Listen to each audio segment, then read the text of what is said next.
everyone. Thank you so much for tuning in to this week's episode of Inspired Cooking with Maddie. Today I'm going to be making one of my most simple recipes, and it is all made in one pot. Those are some of my favorite recipes that are easy. You don't have to get a ton of dishes dirty. It's also a wonderful version of comfort food. Instead of traditional cabbage rolls, this is called unstuffed cabbage rolls. It pairs greatly with mashed potatoes if you're not watching carbs and you just want a nice, easy meal to feed the family. Or you can pair it with mashed cauliflower. You can make your own, or you can get this bird's eye mashed cauliflower that is amazing. It's only 6 carbs for a half a cup, so that is a nice thing to pair it with. What you're gonna need to make this is you're gonna need a half a cup of water. You're gonna need a large head of cabbage.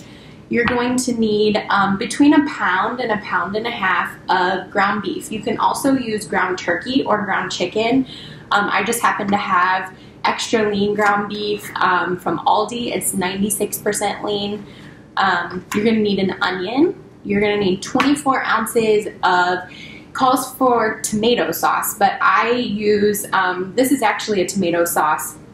It's very low sugar, and it's tomato basil flavored. Sometimes I'll substitute pizza sauce or marinara sauce for pasta sauce or tomato sauce, depending on how low carb I'm trying to make it. You're also going to need some minced garlic and some salt. So the first thing that you're going to do is you're going to brown your ground beef. And while you're doing that, you can chop some of your vegetables. So I'm going to use a little bit of Pam Spray. Just spray in the bottom here, and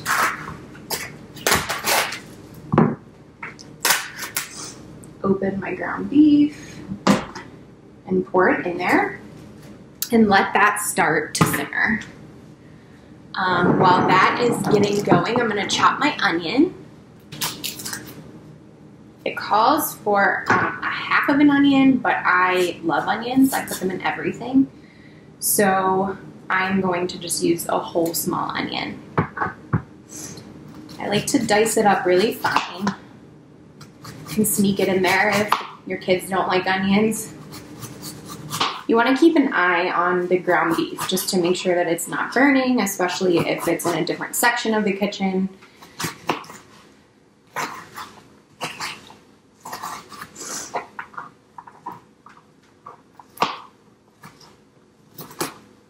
I remember growing up, my parents used to make cabbage rolls all the time, so it kind of reminds me of my childhood.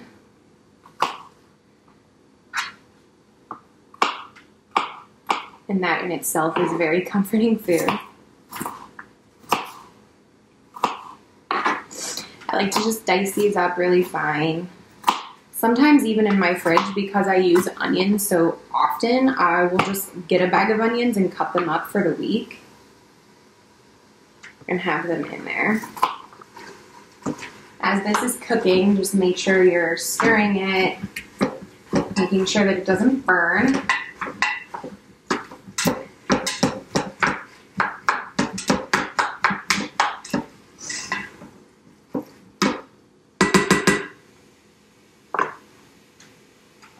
I'm going to put my onions in a bowl and set them off to the side and start chopping the cabbage.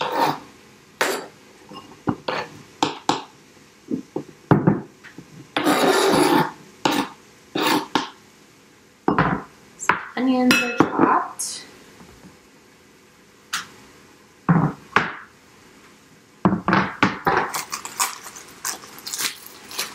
My mom gave me a really good idea. She told me that instead of chopping cabbage, if you're not a fan of chopping it, that you could actually get a bag of like the shredded coleslaw mix. But it doesn't bother me to chop it. Sometimes it needs cleaned. This one I got at Aldi and it is pre-cleaned.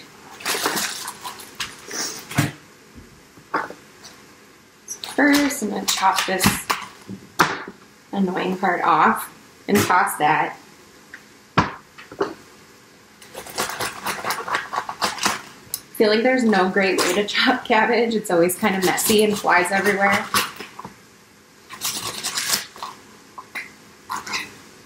but I just chop the edges like this,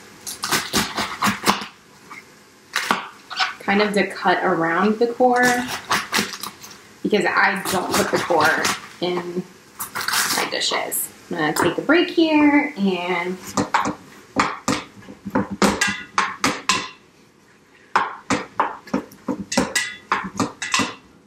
about a quarter of the way brown. Once it's about halfway brown, I'm going to throw the onion in so that it sautés with it.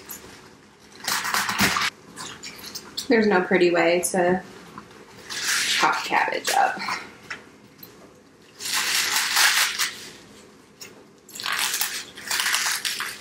This little end piece here, I am going to toss. Then I'm just going to start kind of dicing this up. It does shrink down a lot, which is nice. So you don't have to cut this up like super fine.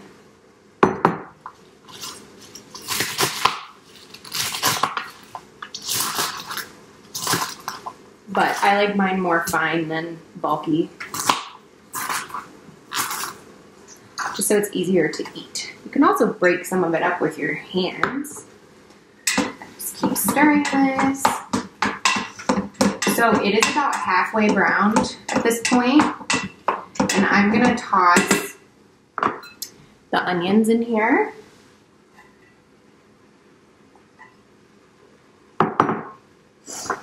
Continue chopping my cabbage. I like dishes like this where you can always be kind of doing something so that you're not just standing waiting for it to be done.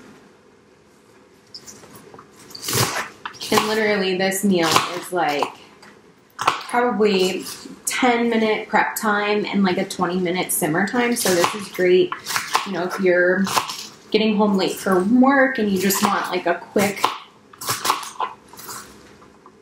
dinner. Also, I don't think I mentioned in my first video, most of you probably know, but I'm a nurse. And so in order to stay on track when I'm working 12-hour shifts and multiple days in a row, it's so important to be prepared. So I find that when I cook these meals ahead of time, I have, you know, no excuse to not eat healthy. And I'm a hospice nurse, and there is a kitchen full of unhealthy food at work, and I do indulge in it occasionally. More so lately around the holidays I did. But being prepared is key. And this is a great dish that you can prepare the day before and heat up. It heats up really well. I've learned that heating it up at work.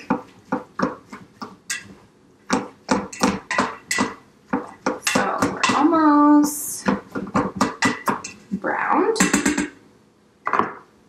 Continue chopping our cabbage.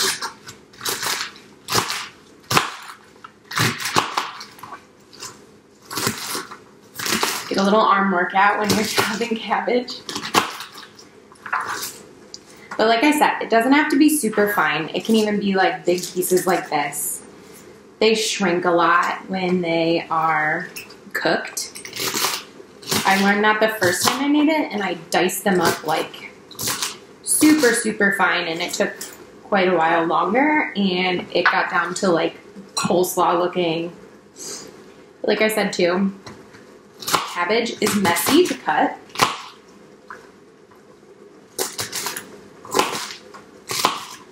I feel like it always flies everywhere. But it's so good for you. There's essentially barely any calories in cabbage. I had it on high. I just turned it down a little bit lower. Almost done here. Give this another stir. I also have one of these spatulas that has a serrated edge on it, and it's so nice when you're cooking meat because you can kind of chop it up at the same time.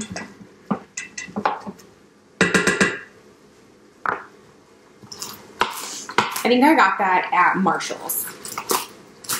This is where I get a lot of my cooking stuff, also on Amazon.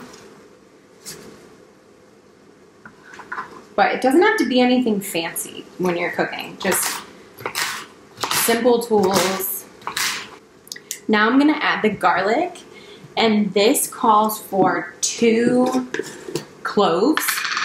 And if you get the minced kind, a half a teaspoon equals 1 clove. So I'm gonna use 2 cloves, so I'm going to do 1 whole teaspoon. Toss that in there.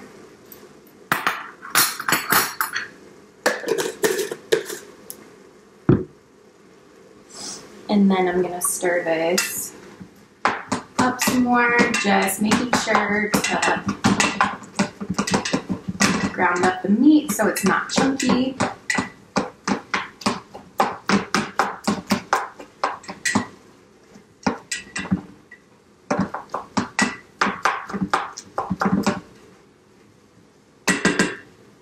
I'm gonna turn it down even more to like medium. Then after the meat and the onions are cooked with the garlic, what you're going to do is you are going to add a full jar, 24-ounce jar of marinara sauce, pasta sauce, pizza sauce. This one is personally one of my favorites. I think I got this at Giant Eagle, but it only has 3 grams of sugar for a half a cup. So that is not bad for a marinara or a tomato sauce. So I'm going to add this in. I like using a deep pot like this because it doesn't splatter as much. There, so you guys can see what that looks like. And then I'm gonna just slowly add the cabbage. And stir it up.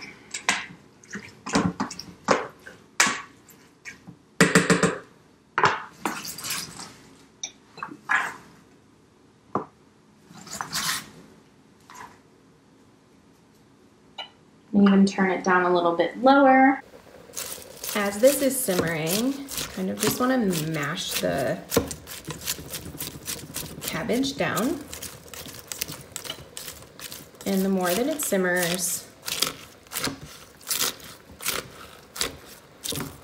the further you'll be able to push the cabbage down so that the bottom sautés. This also calls for a teaspoon of salt. Now, if you, personally what I do is I wait until it's done and then I'll taste it because I don't like super salty things. And then once the cabbage is, you know, sitting, you're gonna like slowly add the water so it can steam in there. And continue adding.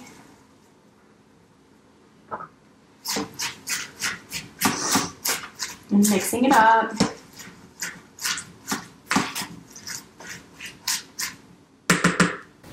As it is cooking, you can see that the cabbage is slowly going down to the bottom, and you're able to mix it a little bit easier. Add the rest of the cabbage, and then what I like to do is put the lid on it for about 15 to 20 minutes. And there's definitely enough fluid in here that it's not going to burn because you have the tomato sauce, you have the water. This is the point where I will leave the lid on it for about 10 to 15 more minutes and let it just marinate and saute on low. The lid on it, and this is a great time to clean up and do the dishes while this is kind of simmering. So I leave that on low. About every 5 minutes or so, I give it a stir. There's some excess like juice in the bottom, and if you stir it, it gets done a little bit quicker. It's about halfway done. You can cook it as long as it takes to get the cabbage as tender as you like it. I like mine super soft, so I leave it the full 20 minutes. And that is how you make unstuffed cabbage rolls. It's super simple, super delicious. Can't wait to see what it looks like when it's done. This is what it looks like when it is about 3/4 of the way done. You can see the juice like rising up. looks so good and smells great. Once the contents in the pot are fully saturated, it is usually done. That is when the cabbage is usually soft enough. So I'm going to have a couple bites of this right now. Like I said, I love to pair it with the Veggie Made mashed cauliflower, or you can pair it with mashed potatoes. Thank you so much for tuning into this week's episode of Inspired Cooking with Maddie. I look forward to cooking with you again soon.